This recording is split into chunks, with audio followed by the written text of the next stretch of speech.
Muita paz, muita luz a todos.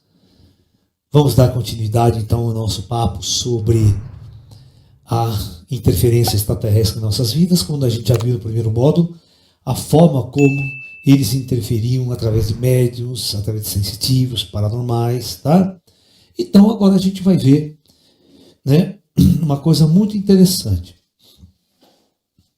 Vamos ver sobre abduções, ó, implantes,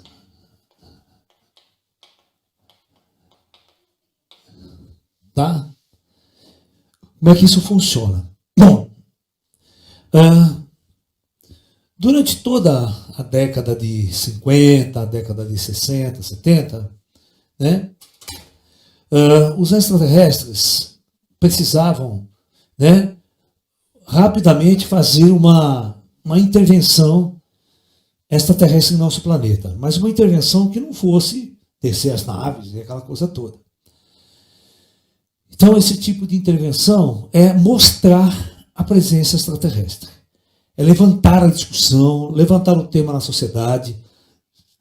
E para isso, né, eles precisavam fazer atividade física, porque as pessoas não eram paranormais. Paranormal 1, 2 ou 3 da sociedade, olha lá.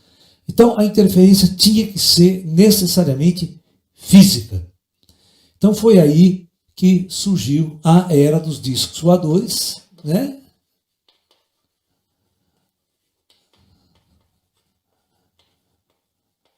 Voadores e a necessidade de abduções.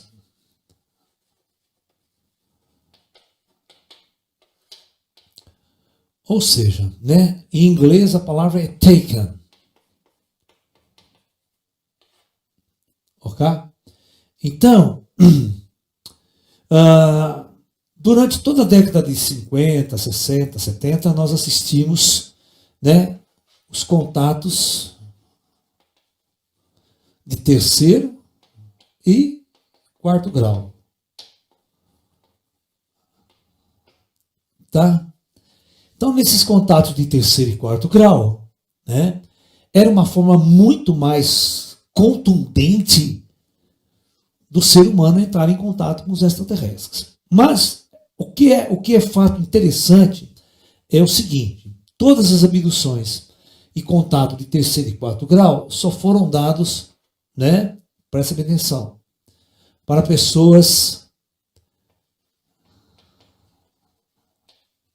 não influente em nossa sociedade.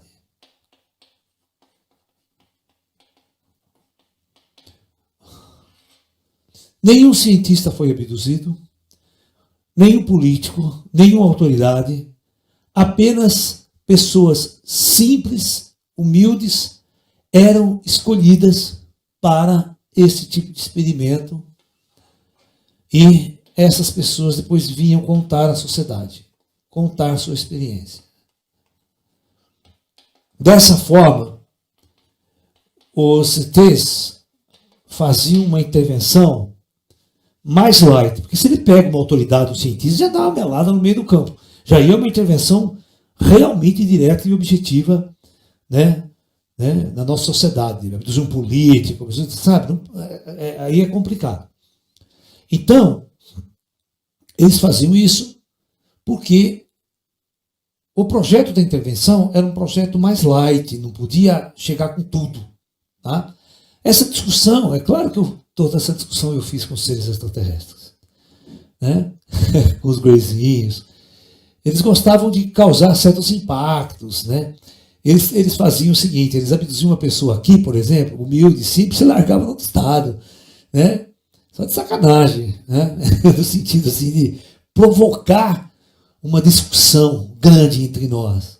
É claro que eles podiam trazer o cara de volta no mesmo lugar, sem problema nenhum.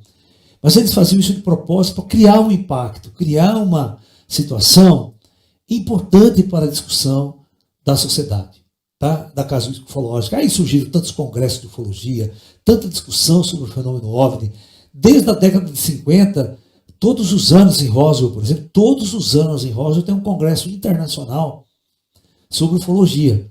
Aquela cidadezinha que era um nada no meio do deserto, né?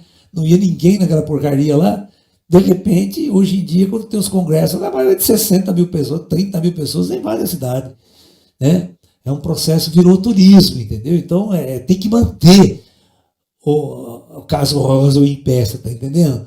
Porque a cidade ganha muito com isso, tem muito jogo, muito interesse político, interesse estrutural, econômico, para manter o caso em pé. Né? Até o prefeito de Varginha, por exemplo, o caso de Varginha aqui no Brasil, o prefeito de Varginha aproveitou tanto a situação do ET de Varginha. Você vai lá na cidade, tem estátua do ET de Varginha, os pontos de ônibus em Varginha são discos voadores, sabe? Ele aproveitou toda essa mídia, toda essa divulgação para tentar atrair turismo, tentar atrair um turismo esotérico, sabe? Você está entendendo?